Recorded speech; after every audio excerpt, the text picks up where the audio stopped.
di tahun 99 atau 2000 gitu ya. Madura itu pernah mati listrik sampai sebulan lebih. Jadi tiap hari itu ya sore mati sampai pagi gitu. Gitu terus sebulan. Nah, itu mirip-mirip dengan yang terjadi sekarang gitu. Polanya sama. Jadi sore mati sampai tengah malam. Ya mendingan lah, cuma sampai tengah malam, nggak sampai pagi. Ya tapi tetap aja gitu, tiap hari.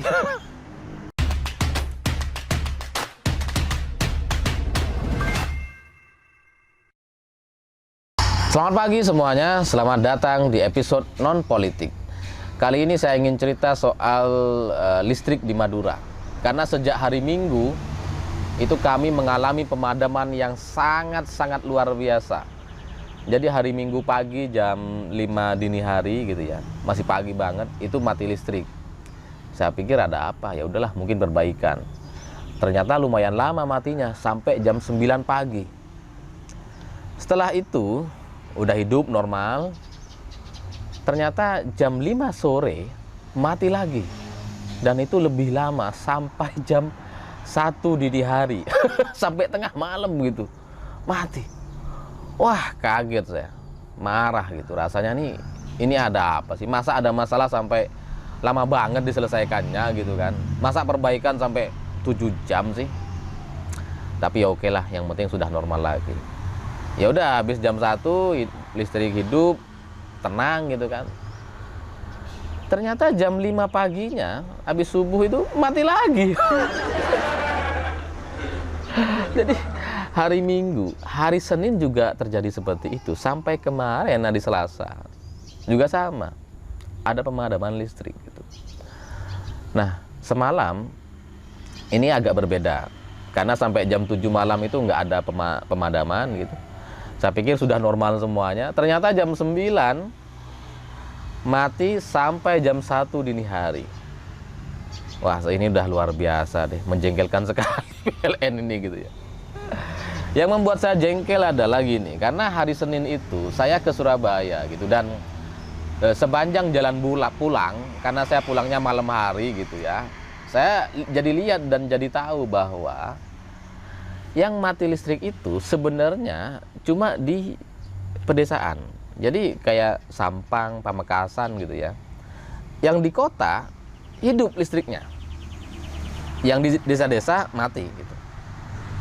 Pamekasan, Sampang sama. Yang di kotanya hidup, di desa-desanya mati.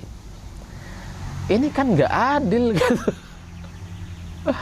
Harga listrik itu kan sama, mau desa, mau kota, sama aja. Kita bayarnya sama kok gitu. Lalu kenapa yang di desa kayak dengan mudahnya dipadamkan, dimatikan, sementara yang di kota dihidupkan? Ini kan aneh gitu. Ya, saya mengerti penjelasan PLN yang mengatakan bahwa kita harus memprioritaskan rumah sakit, katanya. Kita harus memprioritaskan kantor-kantor pemerintah. Ya, saya paham gitu ya. Cuma kan faktanya yang kalian hidupin itu nggak cuma rumah sakit dan kantor pemerintah gitu. Semua rumah-rumah di kota juga hidup jadinya kan. Ini benar-benar nggak adil bagi saya gitu. Apa-apaan ini? Kenapa kami yang di desa ini jadi lebih sering mati padahal harga listriknya sama gitu? Atau mungkin karena yang di desa itu dianggapnya banyak yang subsidi. Jadi nggak apa-apa, jadi ngerasa kalian nggak bersalah mematikan gitu kan. Itu menjadi pertanyaan bagi saya, dan saya juga baru sadar ya, ternyata di desa itu lebih sering mati. Kalau di kota-kota besar itu hampir nggak ada kayaknya pemadaman gitu ya. Kalaupun ada, nggak akan berlarut-larut kayak gini gitu. Ini udah 3 hari loh mati listrik terus, sehari bisa mati 12 jam. Itu kan mengganggu sekali gitu. Sangat-sangat mengganggu gitu. Tapi pada akhirnya saya jadi cari tahu dong gitu ya. Ini sebenarnya ada masalah apa sih? Ternyata di Madura itu ada masalah apa ya? Masalah supply energi. Jadi ada konslet di Jembatan Suramadu, dan itu di hari Selasa kemarin itu beritanya masih dicari tahu di mana konsletnya. karena PLN nggak tahu. Jadi sepanjang Suramadu itu dicek satu-satu gitu. Ini menunjukkan betapa teknologi kelistrikan kita itu sangat-sangat primitif. Nggak canggih banget gitu.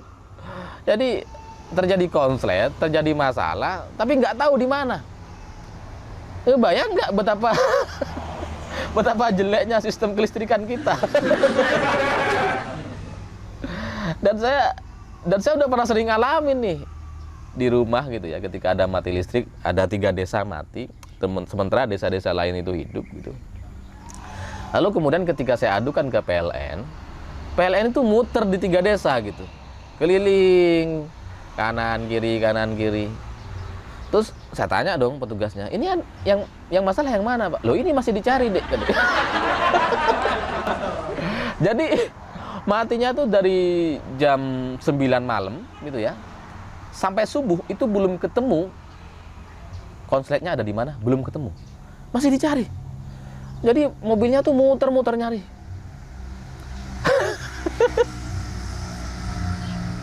Ini kita kayak nggak maju-maju gitu ya.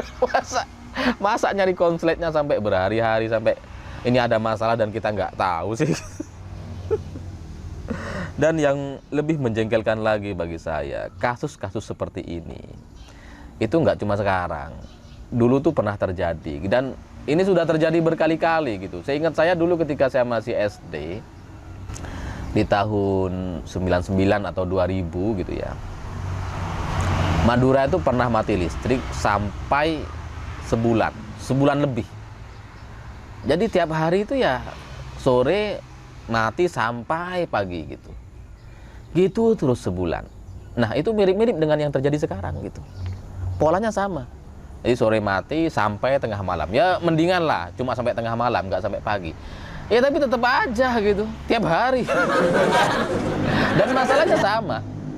Ada konslet di saluran listrik gitu. Sehingga ini kemudian membuat daya yang disuplai itu menjadi berkurang, sementara beban listrik yang ada di Madura itu cukup tinggi gitu. Ya dibandingkan dengan kota-kota yang nggak tinggi-tinggi banget lah. Tapi intinya tuh nggak bisa ngirim listrik gitu, karena ada gangguan. Lalu kemudian tahun 2017 terjadi lagi. Sekarang terjadi lagi. Ini kan artinya kita ini nggak berkembang gitu. Nggak memperbaiki apa masalah-masalah yang ada di lapangan dan tidak mengupgrade kualitas jaringan listrik kita. Kayak Madura tuh kayak jadi anak tiri gitu ya. Ya kalau dulu gitu tahun 2000 2001 atau tahun 99 gitu ya. Itu kan mungkin ketergantungan kami kepada listrik itu nggak terlalu banyak gitu ya. Dan ya paling anak-anak paling nonton TV, ya udahlah gitu kan. Paling hiburan kita ya TV dan sebagainya. Tapi di era sekarang itu kan kebutuhan kami kepada listrik itu sudah masuk ke industri, sudah masuk ke bisnis gitu.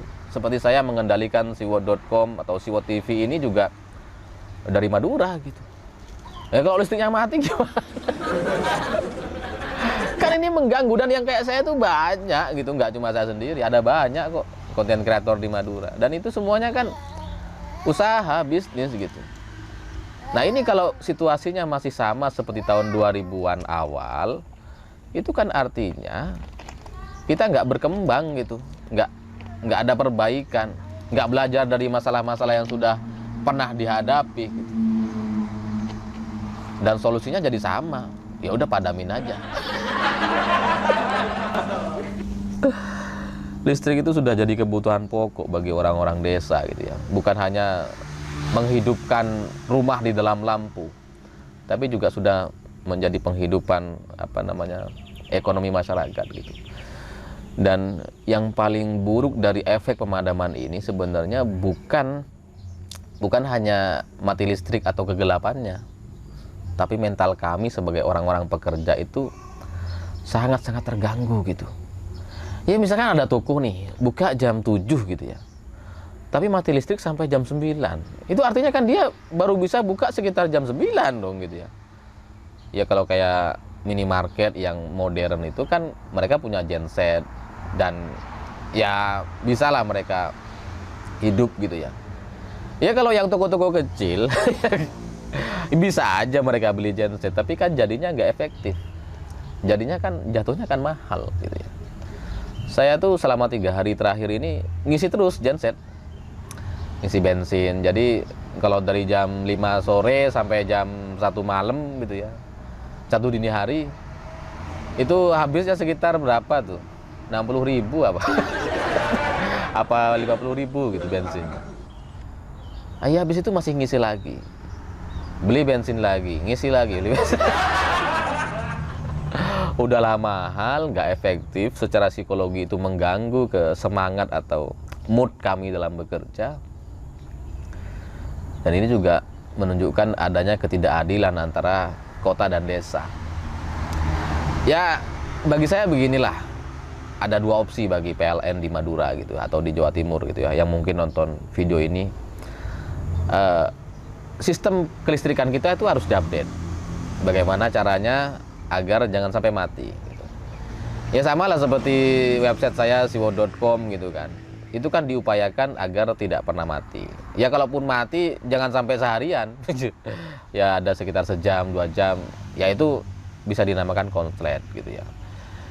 Tapi kalau ini terjadi berhari-hari, ini udah nggak bisa dimaafkan gitu. Makanya harus ada perbaikan atau upgrade sistem kelistrikan. Atau kalau emang itu sudah nggak bisa dilakukan, ya Madura ini harus punya pembangkit listrik sendiri, supaya tidak bergantung aliran atau sumber dari Surabaya atau Jawa Timur gitu. Karena kalau pilihannya Madura atau Surabaya, pasti yang diprioritaskan Surabaya. Karena Surabaya kota industri, karena Surabaya ya pusat banyak gedung pemerintahan gitu kan. Kalau Madura ini apalah. Nggak ada isinya, nggak ada apa-apanya gitu kan. Ya itulah yang menjadi tidak adil gitu. Kalau itu nggak bisa dilakukan, upgrade sistem nggak bisa dilakukan, maka harus ada kompensasi kepada pihak-pihak yang dirugikan dalam hal ini gitu. Pihak-pihak yang tidak menjadi prioritas dari PLN. Ya orang-orang desa kayak saya ini gitu. Bukannya saya mau minta ganti rugi uang genset, enggak gitu. Itu kan nggak seberapa lah bagi saya. Cuma yang namanya kompensasi tetap harus ada gitu. Harus ada sistem yang baik dan benar. Untuk minimal kami tuh nggak marah-marah banget lah gitu. Untuk mengobati stres kami gitu. Kalau memang nggak bisa diperbaiki sistemnya dan ini ke depan masih bisa berpotensi mati-mati lagi gitu.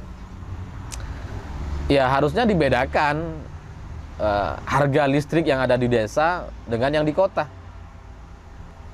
Supaya kalau terjadi pemadaman hanya di desa, kami nggak komplain gitu. Ya wajar, lawang harganya murah gitu. Tapi ini harganya sama. Nah, kami yang dimatiin, di desa yang dimatiin, yang di kota hidup-hidup aja. Nah, itu nggak adil lah, sangat-sangat nggak adil gitu. Dan ya namanya sebuah kasus gitu ya. Kita jadi belajar lah bahwa ternyata dari ini masih ada yang perlu diperbaiki oleh PLN, dan semoga ini bisa menjadi evaluasi ke depan bersama, entah bagaimana sistem yang terbaiknya. Pada intinya saya percaya aja bahwa ke depan kita harus lebih baik, karena kalau kayak gini terus gitu ya, yang di desa terus menjadi tidak diprioritaskan, ya yang semena-mena dipadamkan sampai berhari-hari seperti sekarang, ya kapan majunya kami gitu. Yang di kota makin maju, yang di desa ya nggak maju-maju. Lawang mau kerja udah dibikin stres duluan. Mau buka toko mati listrik, stres. Udahlah nggak usah masuk gitu kan. Ya nggak produktif jadinya semuanya gitu. Jadi semoga evaluasi ini bisa didengar oleh pihak-pihak terkait dan semoga mendapatkan solusi yang terbaik gitu. Saya berharap kedepannya itu punya sistem yang lebih baik. Jadi sama kayak kota lah gitu. Kalau misalkan mati listrik itu ada pemberitahuan, dan nggak lama-lama juga, paling sejam 2 jam itu bisa ditolerir lah gitu ya. Nah kalau ini sehari mati 12 jam, berhari-hari pula, waduh. Ini udah nggak bisa maju. Tapi katanya kita mau jadi negara maju, gimana sih? Saya pikir itu. Terima kasih sudah menonton. begitulah kura-kura.